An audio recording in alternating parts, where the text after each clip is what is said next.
kining Kristo. Dahil dili lang katong naging katong nangaluwas.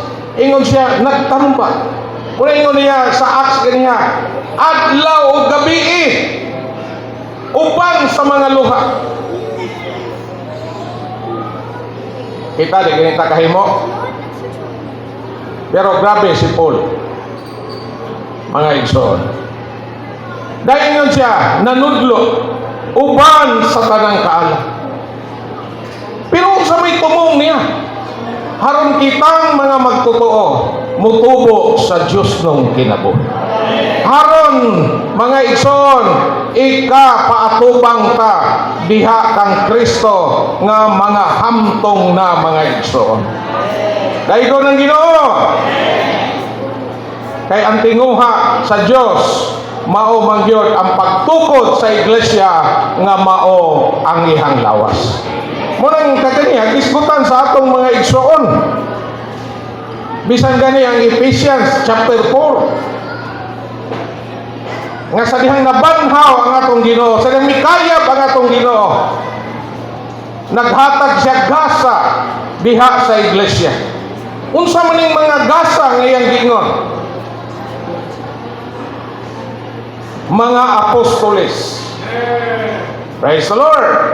Mga propeta, mga ebanghelista, mga magtutudlo o mga pastor.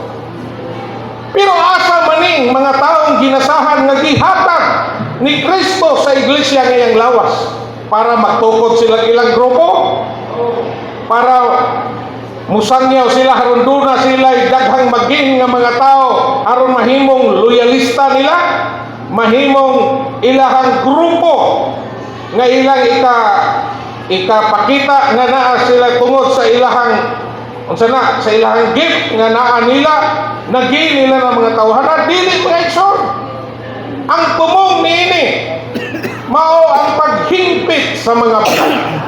Ang mga apostol di ay mga prophets, evangelists, teacher of shepherd para di ay sa pagpirpik sa mga balaan. Hallelujah! No? For the perfecting of the saints, unto the work of ministry, unto the building up of the body of Christ. So iyahanit ang perfecon mga igsoon, mo naging sa kong igsoon, kaganiha, dili na pipila kitang tanan. Iyahanit ang bansayon, iyahatang perfecon, iyahatang higpiton, haron makaapilta sa buhat sa pag-alagad. Kana bitong panday, primero anak, assistant na ka sa panday, kuyog-kuyog ka, pero dugay mong kuyog-kuyog, mabansay ka, na-train ka, dahil tudluan ka, hantod, mahimo po kang panday, dayon, makaapil na kapag pamanday. Mauni ang tumong mga igsoon, dili lang ikot ang giluwas, narata sa iglesia, muanhi lang tag mga Lord's Day, meeting lang ta, dili na, gamiton ta sa Ginoo. Pero dili ta magamit kung dili ta perpekon. Muna naay mga igsoon, naay mga magulang na nanguna diha sa atong lokality. Sila mooy mo train na to, mo perfect na to. Haron ta kabalo ta mo sangyaw, kabalo ta mamisita mo tong iyong Brad Lucio kanang basa. No? Unsa man to iyang ipasabot sa basa? Oh, bisita. Dayon ampo, no? Oh, atiman. Dayon sangyaw. Dayon atiman. No? O kato ka Brad Manuel, lahi po itong iyang kuhan sa basa. Di ba? Mga igsoon, yung saon man nato pag sangyaw, kaya waman ta matudlo eh. Ang mga batanon, doon ay kahigayunan, human sila sa ilang grade 12, padala sila sa PTO, haron nga, mo training. Di, pag uli nila, kabalo na sila mo gospel, kabalo na sila mo meetings, kabalo na sila mga timan.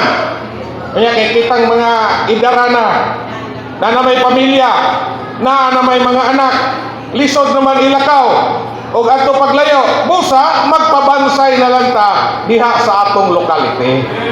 Praise the Lord! Harap kaapil kita mga igsoon. Dili man yung buhata sa pipila, kita mang tanan. Ang magantihan katuro niyang nanguna. Kung tinto ra mo kay naluwas na nara sa iglesia, sige lang mo enjoy. Basag, imar, pahimulos. Unya kay dili raman.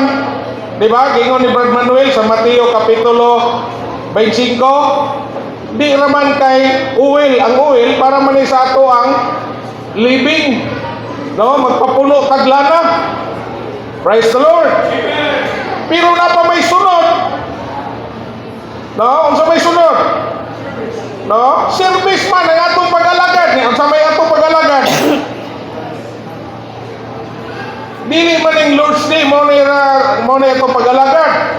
No? Kanang muban ta. Praise the Lord. Daygon ang Ginoo. Usa salamat sa Ginoo mga igsoon. No? Hinaot ta nga ang Ginoo labi pagyong makabuhat sa sulod nato. Nga ang Ginoo labi pagyod nga magdasig nato mga igsoon.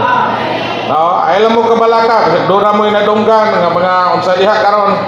No, magampo ra ta mga igsoon nga ang Ginoo magmadaogon dinhi sa Davao City. No, nga ma totally gyud ma-recover ang mga igsoon. So atong nakita